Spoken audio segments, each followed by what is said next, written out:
Good afternoon, ladies and gentlemen. Welcome to this new edition of Africa Today, where we get you the latest news and events taking place on the African scene.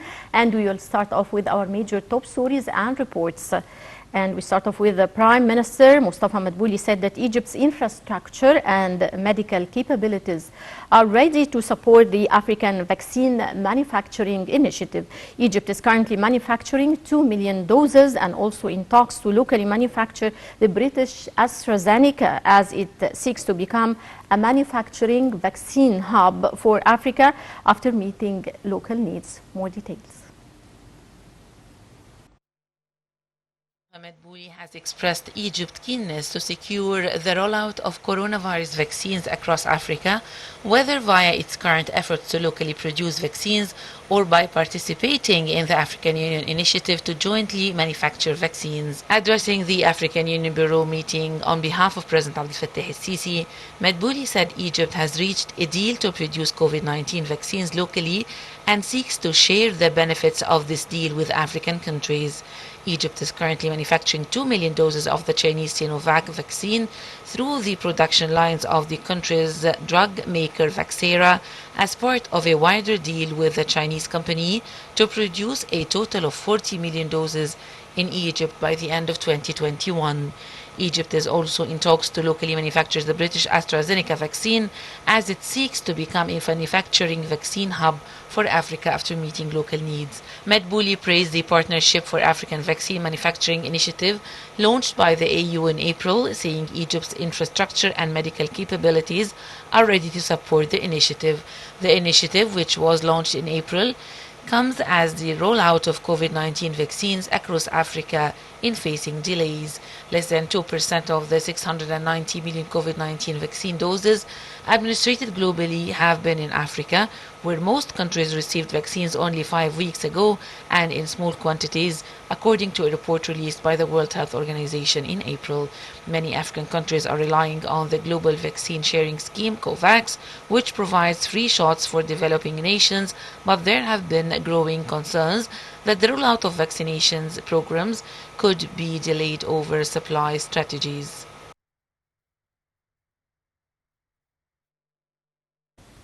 Welcome back, dear viewers, and we're joined over the phone by Dr. Raouf Ghaffar, political analyst. Good afternoon, Dr. Raouf. Good afternoon to you, my dear. Sir, Prime Minister Mustafa Madbouli has expressed Egypt's keenness to secure the rollout of coronavirus vaccines across Africa, whether by its current efforts to locally produce vaccines or by participating in the African Union initiative to jointly manufacture vaccines. How do you read this, sir? This is one step on the way. I mean, we have started this long ago, ever since the pandemic struck the world. Egypt was the first. Yes. Number one, we have supplied all the African countries whatever they needed as far as equipment or staff is concerned. And then we moved into talking to financial institutions and modernized world to supply African poor countries with the needed vaccines.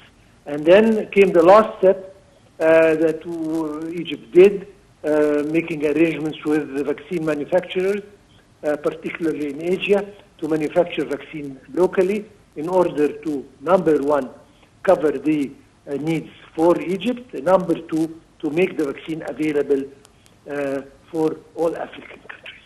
Yes. Fourth step is to join hands with African countries to make the production not only in Egypt but in different African countries, again aiming to covering the whole continent with enough vaccines to vaccinate everybody there. Yes, sir, what are the latest developments on the ground concerning the spread of the coronavirus in the African continent? I mean, it's not only in the African continent. I mean, we keep hearing every day new news about new, I don't know, I mean, species of virus invading, coming from, sometimes from India, sometimes from other places. And we are talking first generation, second generation, third generation, wave after wave. Different And, variants, of course, poor and the Africa, Delta variant is that we heard part- about a lot. Yes, Africa is part of this all, and hopefully we produce enough vaccines from one side, but what we really pray for is that we should find a way, maybe not only a vaccine, but a treatment for such a terrible virus that seems to be changing every other day into Yes. new forms. Mutating, yes, actually, yes. Sir, what are the latest concerning the vaccine coverage in the different African countries? Still very low, unfortunately, compared to other places. We are doing our best. The African Union is doing its best, but again, we are far behind. So Yeah. that is why the efforts of Egypt, as you explained, and the Prime Minister's statement that we want to be very quick in producing the vaccines and Yes. avail it to everyone, if we can, of course, in Europe, in Africa. At least reach the percentages or get close to the percentages of coverage in other. Yeah. What are the most affected countries in Africa, sir? Cannot nominate, but we hear about Central Africa, we hear about the Congo, we hear about a lot. Unfortunately, maybe the weather helps. Maybe, of course, the lack of medical facilities, etc., helps. But the pandemic is, with very few exceptions, sort of invading. Unfortunately, most unfortunately, and most sad, most of the African countries. Mm-hmm. Some people say the coronavirus is an exam to both countries and people. How far from your point of view can both of them pass this exam? I mean, it's very sort of unfair to call it an exam. This is a terrible ordeal, I should say, very hard exam, if you call it exam. But we sincerely hope that we all pass the exam successfully and we all get rid of this, at least find a way to combat it and to overcome it. So this is our aspiration, not only for Africa, but hopefully for the whole world. Mm-hmm. The coronavirus raised the values of cooperation between different African countries. Would you tell us more about this cooperation? How far is this cooperation among the different African states? I mean, such a pandemic is a very clear example that there is no, first of all, there is no country that is immune. Number two, there is no such thing as a country that can stand alone facing such a terrible ordeal. Again, I use your word. So, I mean, we've seen this in the largest and most and strongest and most modernized countries, and of course, we see it very clear in Africa. There is no such thing as one country can stand alone, can sort of be self-sufficient as far as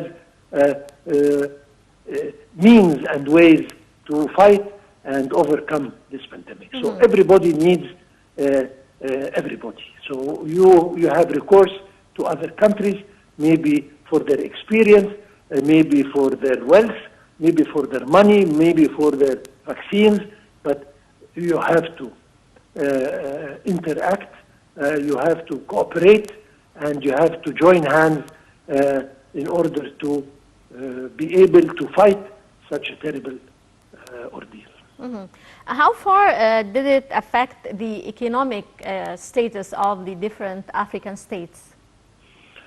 Needless to say, the impact is outrageous on the economy, very detrimental.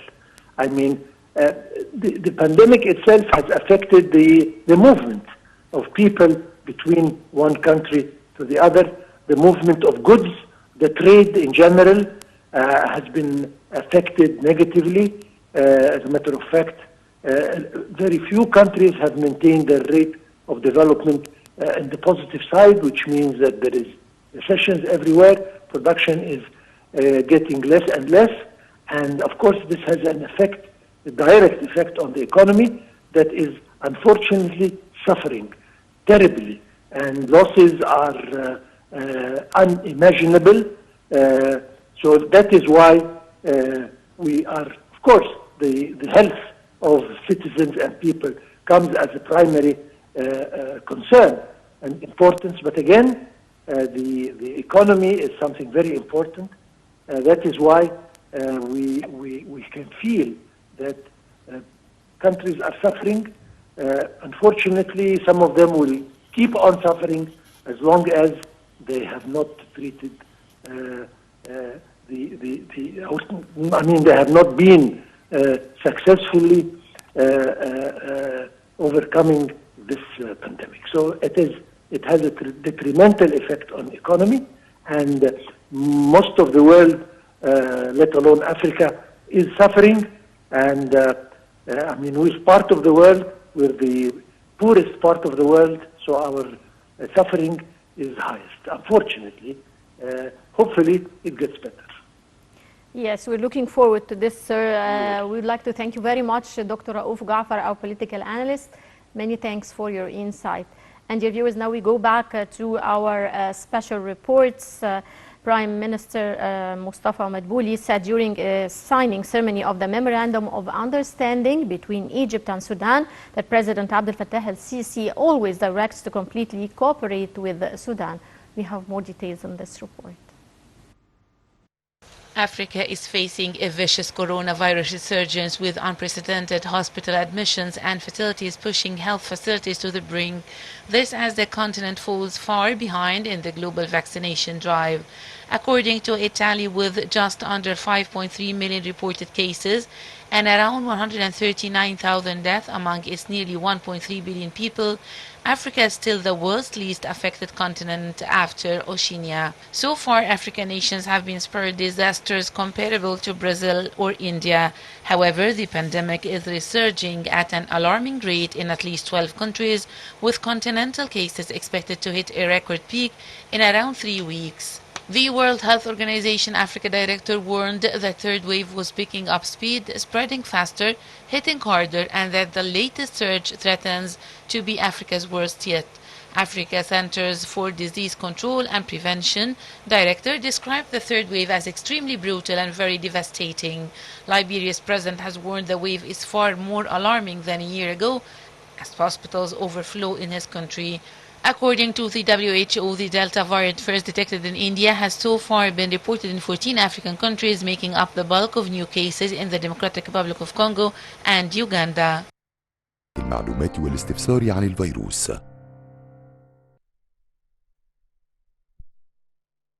Welcome back, ladies and gentlemen, and still with our special reports.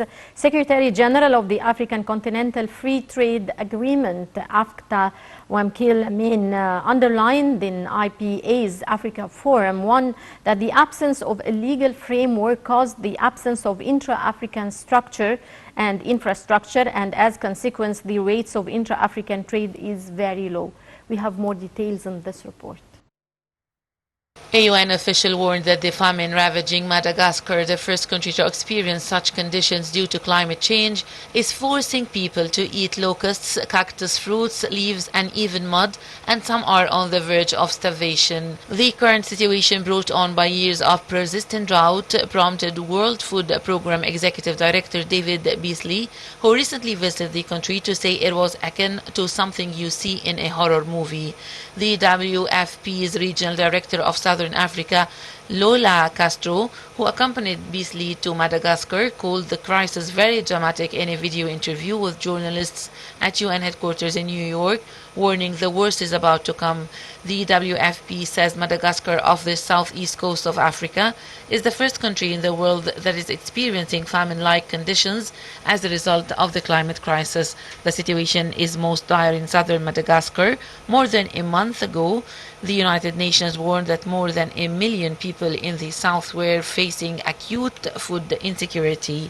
Most of southern Madagascar's population relies on agriculture, livestock and fishing. Food production has been dramatically low since 2019.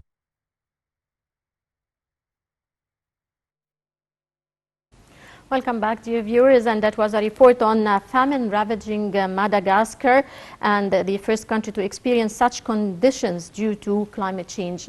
And with this, dear viewers, we come to the end of this edition of Africa Today. Many thanks for watching, and stay tuned for more coming up here on Nile TV International.